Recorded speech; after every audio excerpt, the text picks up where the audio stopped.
What's up, ladies and gentlemen? Showtime is the Blazer King. Maybe with critiques, depending on how I upload this, where I upload this, when I upload this. Because YouTube-wise, it's questionable. I'm pretty sure I can upload the just talk about portions of these videos. And this is one of those things I'm going to upload and hope I don't get, shanked for by YouTube or something because of false copyright strikes again. But I'm not going to stick on that topic because more importantly, I watched the trailer for this and it looked so good, I had to watch it from the first episode onward. Like, I know other things have already dropped this season that I haven't watched yet at all. But this? Listen, this is two of my favorite elements in it, and of course I had to watch it from the very beginning. Yuri, horror, two of my favorite genres of anime. It's a no-brainer, of course. I don't know a lot about this show, other than those two things. I imagine it's probably one of those things where, like, the creature ends up to be a hot girl. We already know that bit. And she wants to eat the main character. But I think it turns into maybe more of a yandere kind of escape, or while she wants to eat the main character, she also will completely devour anybody that gets near her. Maybe it's that kind of vibe. Don't know 100% off from the trailer we did see. That's just what I'm going with. Am I right? Am I wrong? I suppose we'll see. Let me know your thoughts if you haven't read the manga or anything in the comment section down below. Or to the side, depending on the platform you're watching. Unfortunately, all these won't be uploaded till November, but hey, we can call it Spookvember because Patreon's an asshole. That's also another topic. But let's get on with our usual topics of, if anything enters your mind, it is always encouraged to leave a comment about the video, about something I say or do, something the episode says or does. Because comments are always good for an algorithm, because the only one that's exempt from is Patreon, and well, Patreon's a platform that's instant gratification, pretty much. And in addition to that, also good for the algorithm on like the TikTok or the YouTube side, is liking the video to let me get the watch time, hitting the like button, subscribing, or whatever the comparison might be on whatever platform. And, well, since it's just the cut-up versions on the tube side, I guess we begin, shall we? First notably, by the way, that her dress is covered in blood. But this might also be a point to where that's not really a surprise to her. I did say this is the first time of them meeting, so you'd think it'd be a little more shocking, but also maybe it was one of those things where it's their first time meeting, but she had to, like, eat somebody to save the girl's life. Hopefully y'all don't hear my cat. I guess she's starting to go through her cycle. Granted, I should have fed her by now. She also still has food on her current plate, so. The exact kind of musical score I would hope from something spoopy from Katakawa, honestly. Like, the company really just do their best to have everything they come out with that's not just Drek be a banger. And even the Drek is visually gorgeous. Actually, I think what we'll do is on the YouTube side, maybe I'll just like do the reverse picture thing and have any subtitles paused in the proper place so they have less reason to yell at me. Maybe I'll try the Danny model way of things. I will say that's always the thing I notice from anime is when people are texting, it like realigns to the proper kanji or whatever. And like for anyone who's ever, I don't know, texted using Japanese, Chinese, whatever characters, that's actually how it works on a mobile device, because I've never tried to text with any of that stuff to find out.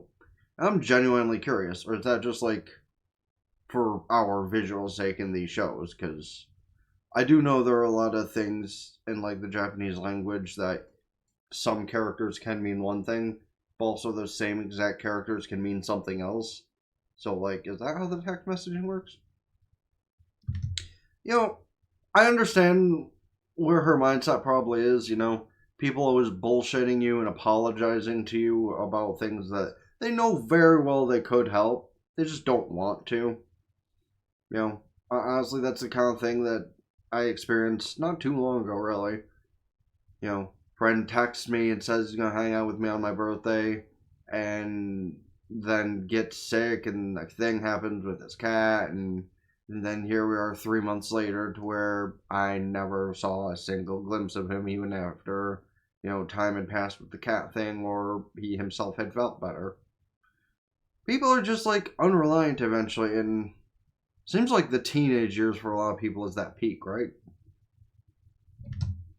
Man, if that ain't the most generic appearance for a pair of dead parents I've ever seen in anime, though. Wait, hold on. If it's the summer, why are you going to school? What? Bitch got summer school? Well, so I guess that'd be kind of understandable, but also, if it's the summer, why are you even going to school? Unless, main characters usually aren't that stupid that they need summer school. Usually. Yeah, you're not crazy, the water is bubbling. Should that be concerning? Probably. Also, the basically dead, soulless eyes are a really great way to capture a horror vibe without actually intending on it.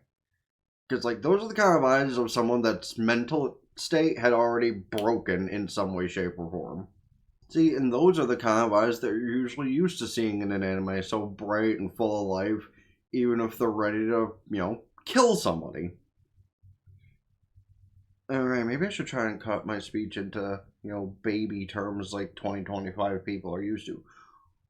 Those are the kind of eyes you won't expect for somebody that might unalive you. Oh no, being unalive, cut and slashed and opened up. Oh no, you're bleeding all over the place.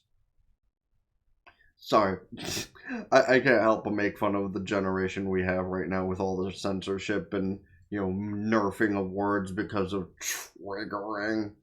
YouTube, be a man again. Say words. Don't apologize for it. If your algorithm gets upset about it, don't let it. Anyway, I'm done making fun of the, nerfing of censorship and all that. I mean, there's nothing wrong with being protective of your best friend. Not at all. Actually, it's probably better, especially when that best friend has, mental trauma to go through. Now, here's what I'm going to assume is these two girls are, the cunty bullying types who are just gonna, talk shit for no reason about a girl whose parents died. I could be wrong, but also by their, way of speech towards the redhead already, I'm going to assume that might be a thing. What are you doing staring at her friend's boobs? Okay, I was just poking fun, obviously. She's actually seeing more of a waterscape, which is also kind of weird. No, I get how she's feeling, though. You think you're hanging out talking to one of your friends, and then other people come up who's friends with them, but not you, and just start to blah, blah, blah, blah, blah, blah, blah, blah, blah, and you just feel like you're kind of there, existing in their presence, just kind of, filtered out, shadowed out, and just, cool, well, I'm just kind of here, so you can, get back to it when you're done, I guess. Cool. Oh, freaky looking fish back there. Obviously, I don't mean the whale, I mean the thing that's just kind of Actually, it's kind of like a huntail over there. Also, is it bad that this is actually kind of making me want to rewatch Higurashi? Between 5 seasons, that's probably about 50 episodes, which is insane to say. But honestly, the whole of Higurashi is just so good. Okay, I will say though, wasn't expecting this to delve so deep into the psychological area, but here we are, and honestly, I kind of dig it. I really was just expecting this to, be the whole, Yuri horror, maybe aggressive romance kind of vibe thing. But this is delving deeper into the psychological area than I thought it would. And yeah, I'm totally here for it. Based. Well, because her eyes were as pretty as the sea. Also, is it just me, or did the mermaid chick actually kind of remind me of Hyacinth's? The fact that there are so many people with similar names in Amphorius will fucking dig on me until the end of the fucking thing in Star Rail. Yeah, Hyacinth's. Bitch reminds me of Hyacinth's. Which actually makes kind of sense, because Hyacinth's is actually the same exact kind of character. Maven of the Sea. A very violent figure in nature, but just as beautiful as the water itself in reality. She also kind of has, weapons on her finger. Actually, are those part of her glove that are, the extended nails, or is that actually part of Hyacinth's hand? Didn't notice. But kind of reminds me of that thing we saw from this chick in the intro where she actually had her fucking claws extended. Also, another anime's cliche, especially in things like this where most of the characters don't even have pupils. You know, they're just all walking around pupilless unless they're a main character. And, like, in one way that's lazy on art design sake, but also smart because it's like, these characters have zero importance. Do you want to know how? They don't even have eyeballs. Which I guess is a valid way to render out the who and who isn't actually an important character from a show. Because, like, you can immediately tell they're going to be either a reoccurring character or just have enough significance so they can, you know, be unalived in 5 minutes. Oh, and here's the redhead being cut off from her friend who she was just talking to because of those other two. And probably dragged away for something else completely unrelated, leaving our... Okay, would you say she's a dirty blonde? I'm going with dirty blonde. Our dirty blonded main character to just kind of go off on her own and probably run into that mermaid chick again. Maybe with thoughts of the whole, you know what, she was right this morning. If I just kind of like do this, I won't ever have to worry about these people again. And then end up being rescued by said chick. Oh hey, they were giving some form of wise. Also, yeah, that's what happens when you sleep. But here's also the part in that, by the way, to where if you're smart enough, you can do the work and it just doesn't matter. Well, fuck it. And honestly, for the longest time in high school, that's unfortunately what I did. I just slept during class. Actually, middle school too, honestly. I had a very bad tendency of that sometime along the way. Actually, it must have been high school, because I think I, like, slept more during class after I hit my point of depression. I don't remember, though. I haven't been in school in a very long time. What I do remember is, no, for the people that are actually smarter than others, sleeping class isn't a big deal. Because you wake up, you look at your work, and you go, and you're done. Okay, at least in this case, she kind of has a valid reason for being drug off from her friend, instead of just going to hang out with those other two. It's actually because the teachers are super pissed off, which is valid for this kind of reaction, honestly. Like, as a kid, as a teenager, you are super intimidated 90% of the time by the teachers. Unless you're this kind of scumbag teenager that, you know, wants to unalive your teachers. That's a completely different case, though. Like, those are the kind of people who, like, should be easily recognized, and you can just kind of go, hey, buddy, I want to talk to you just for a minute, and just correct that attitude real fast. No, I'm not saying the same way as, like, Takapi's Original Sin, because, listen, that kind of lesson learned, well, I still do promote, against what I said earlier, that people like Marina needs what happened to Marina happen more often. Excuse. But also, I'm just saying, speaking of that case real quick, reflecting back for a small life lesson, if, you know, you're a kid and the thought of harming somebody else enters your mind, don't harm the person who has nothing to do with your problem. Harm the one that does. Because, like, here's the neat part. As a kid, as a youth, you have way more trust that adults will give you than most people. So, you know, in the case of Akira's mother, or Shizuka's mother, there we go. You know, Akira could have, like, or Marina. Goddamn, why do I keep saying Akira? Who the fuck is Akira that I mean, Dress Up Darling, I saw him in Akira recently, but what the fuck? Anyway, my point being, Marina should have went after Shizuka's mother and just her. Because that was the whole problem. Like, Shizuka had nothing to do with it. But I keep, like, going off the wall from the actual point of this show. But that's just because I keep being reminded about other things. Maybe this is a good part where I haven't uploaded anything on the other channel in a while. Because I haven't had, like, ADHD moments with my own speaking. Okay, but her continuing to go into this kind of mental state, by the way, I completely understand. And that's why I always need something like going on audio-wise. Because otherwise, I think you just sink too deep into a certain level in your mind that you shut everything out. And it's very hard to focus. And while, yeah, she's looking to kill time, hopefully that's all she's looking to kill. The fuck is that crustacean down there?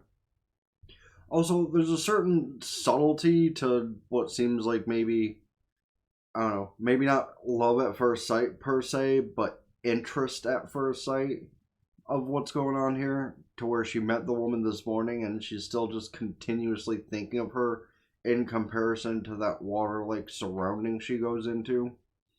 Now, obviously we know why, but she has zero clue why so far. Okay, if watching Japanese-style horror movies has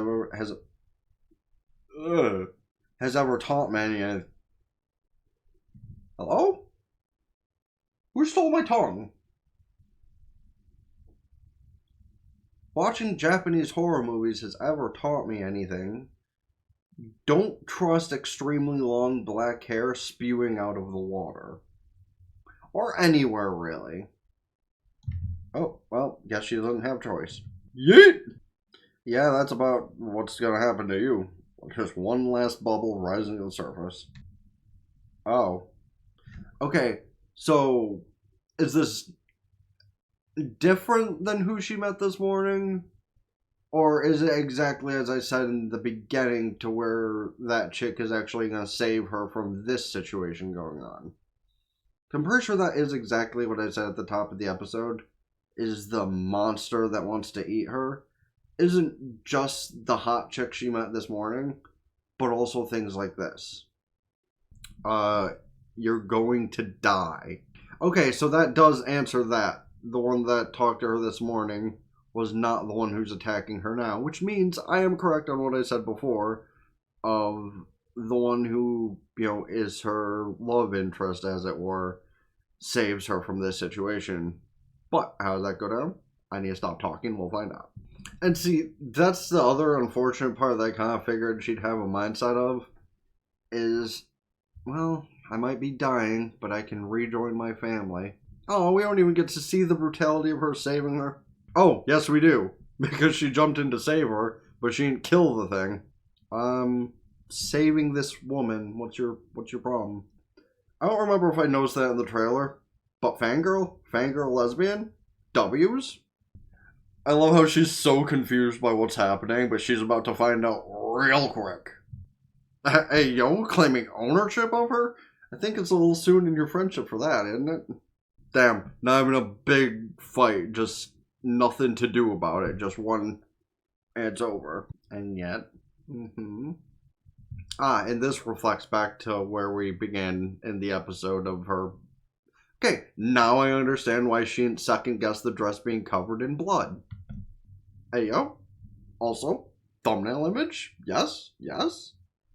Hey, yo, now which way do you mean about that? Because, after all that, the one way might not be so bad, but if you mean in the other way, please don't yet. Wait, pause, hold on. Comparison. Basically, the same thing that's going on with the dude from Call of the Night, which I still need to finish from last season, but I'll do that, later. So many things I need to watch still, but neither nor. That's basically the same thing with the dude from... I don't remember the dude from Call of the Night's name, but you know what I mean. The way his blood is supposedly delicious, not just to Nezuna, but everybody. Okay, so she's basically treating her like a fruit. Protecting her, keeping her safe until she's ripe. Which, outside of the current context, makes that sound a lot weirder than it is. But that's basically what it is. Don't worry about it. The explanation's a lot weirder than you think it is. Also, since that chick's a main character and has very questionable spaces in the intro, are we supposed to believe that Miko's also some sort of otherworldly being? Is that what we're supposed to be assuming? Or is it kind of like the case of Devil as a part-timer or something, to where she's just an innocent girl, but has a lot more up here than we might consider? I doubt that much, but not in the book smart way. Like the street smart way, the mythological smart way, maybe. Bitch just literally walked away after the confirmation on the eating her comment. Like, literally. It's one of those things that's like, I don't know, am I gonna eat you or am I gonna eat you? And then just leave. It's like, motherfucker. The "oh, we'll see" followed by that is crazy. Because, like, listen, maybe she will eat her in the future, but maybe that eater in the future will just be, restricted to the Yuri manor instead of the other manor. Yeah, meanwhile, she's like so enthralled with the entire idea of it, she's actually stepping closer to the woman. So it's like, are you interested in dying? Because it seems like she didn't mind being pulled under and drowned just to join her family again. Or is she just interested in being eaten by a hot woman? Because also based. I think the timing between that's just kind of funny because, like, she was staring forward watching the woman leave, and then she just kind of like... Of course it's raining. And then because it's the fun, as like she turns around to face her friend, and it's a funny visual just to think that the mermaid chick just kind of like leapt fish style right into the ocean. Also, who wants to throw in bets on the table that in the next minute and a half, the mermaid chick's gonna be a new student in the school? Yeah, but eat in what style, really? Also, the way they just panned a visual, I'm right. Hey, look, transfer student. And Shiori has a wide-ass smile on her face waiting. And that look of, oh, so I'm stuck with her. Cool, I gotta deal with this. Okay, is this just like a new trend in Yuri, by the way, to where there's like just random strings of hair from the person's head that makes it seem like the artist didn't like erase all their sketch lines? Because the same thing was happening in Watanabe, and now it's happening in Wanabe. Coincidence? I think not. Yeah, you're stuck with her for better or worse. But hey, at least you have a proper guardian who's not as flimsy as paper. Actually, yeah, okay, she totally has like a wish of... Yo, another thing I could compare this to actually is the Executioner... the Executioner's Way of Life. Because, like, this actually has a similar vibe to that, you know? The one character wants to kill the other character, but, like, she either can't come to do it, or she has to protect her more often than attacking her herself, so she gets the bounty as it is. And it's similar to this, but not 100%, but it's close enough, because it's also, like, the character who's supposed to be killed wants to die, and that's gonna be a whole takeaway from the person who wants to kill her to do that.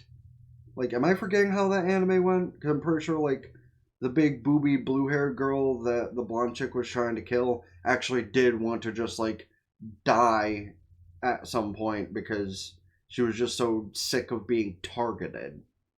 I might be misremembering that for something else that's also similar.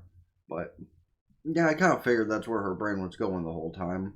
Which, again, based, relatable, but...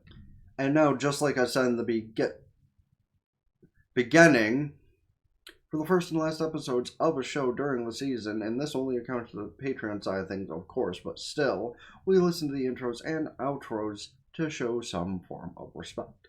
The intro is kind of a banger. Now, is the outro? I have zero regrets about watching that. Like, I knew I wanted to watch this from episode 1 going forward, even if that means I have to, like, wash this multiple times in a month, or, like, just keep it to the side so it doesn't get dirty, so I can, wear appropriate clothing during things I'm recording. I know, a little gross, but listen, if it's just for recording's sake, it's whatever. Like, my clothes rarely get dirty with much more than, like, my body permeates. But we're not going to talk about that. What we are going to talk about is how genuinely good this way. Like, yeah, I got off topic a lot. I off topic with, both, my mocking things comment, my irritated comments, my unnecessary I got off topic with all that, and I do apologize. But, point is, this show, I see a lot of stuff that reminds me of other things, but overall, so good. Like, the main character is kind of relatable in the way that, like, oh, this hot girl wants to kill me? Cool! Because, listen, I'm just saying, if I had a hot girl that, like, wanted to do the death to me, I wouldn't mind as long as certain things happen beforehand. I'm just saying. That is, like, a genuine opinion, because, like, one of my two main desires in life involves having a good-looking woman in my life. And if that happens for just the last 10 minutes of my life, whatever. But again, this kind of reminds me of one of those things that, like in Executioner and The Way of Life, one chick is supposed to want to be killing the other one, but instead she, like, falls in love with her fully. But again, the sentence, eat her, still has kind of, like, a double meaning connotation here. Because realistically, yeah, she's like a sea monster, she's like a mermaid, which, according to some folklore, do their thing just so they can eat the sailors. So maybe it is exactly that kind of thing. Or maybe all along she really did just mean she wants to eat her. I'm not going to make the action because, like, fucking YouTube sensitivity. Oh, that's crude. Wanna know what else is crude? Ligma. Anyway. But yeah. Amazing first episode. The exact kind of thing we expect from Katakawa. And I am so here for it. Because again, listen, this is one of those things that's kind of like isekai shows for other people. It might be similar to other things. Maybe even a little bit rewashed for character designs. Because Shiori kind of reminds me of a couple of other characters that I've seen in anime before. But she's genuinely the hottest one of the show so far, so... And that's a good thing to say that, because technically, morally, she's the oldest one, so... Then again, I was, on another topic with that whole conversation, so... Meh. Anyway, Yuri, great start with. Horror, great start with, both in the actual violence and the psychological. And, character development, I don't know if the first episode was great for that so far, other than the main woman. But, between the three main characters we do have, Hinako definitely got, like, the most character development out of her, and I'm sure at some point we'll get, like, proper character development of the other two. Who I still think the redhead is actually, like, more than we think she is. Either just up here or everywhere. But you can let me know your opinions about that in the comment section, as well as about anything else to do with the episode, something I said, or whatever might enter your head, as I always say. Also, don't forget, hit the like button, subscribe. Let me know about any other shows, movies, etc. Check out this season, next season, or in general. By the way, there's other things I want to do for the month of October, so hopefully I'll be able to do those and get something out on this channel that I'm not afraid I'll get yelled at for. Even this, I'm a little afraid to upload, but if I do it the right way, it should be fine, because not a single one of my cut-up versions has been attacked so far. Speaking of subscriptions, subscribe to the gaming channel in the description. I have a neat little video coming out before ZA, hopefully within the next week and a half. And then ZA coming out, to which I'm either going to do a video for, or I'll actually be, the little fish in the gigantic pond of sea lions of streaming my content at some point. But we'll see if I work up the gumption to even bother with that much. Ring both bells, like Facebook, follow Twitter, and Blue Sky, keep updated with things. TikTok, Patreon, get the full end visual and other stuff that I would be uploading here if, I had freedom as a content creator that knows my rights of copyright. But YouTube doesn't seem to think I do, because they listen to false copyright strikes. But Not gonna bitch on that for too long. Go follow Twitch, subscribe for benefits, can do so Twitch Prime for free. That helps me out immensely for the temporary, this for the long term. And until next time, it's been the Blazer King, maybe with King's Critiques. Signing out, ta-ta for now. Peace.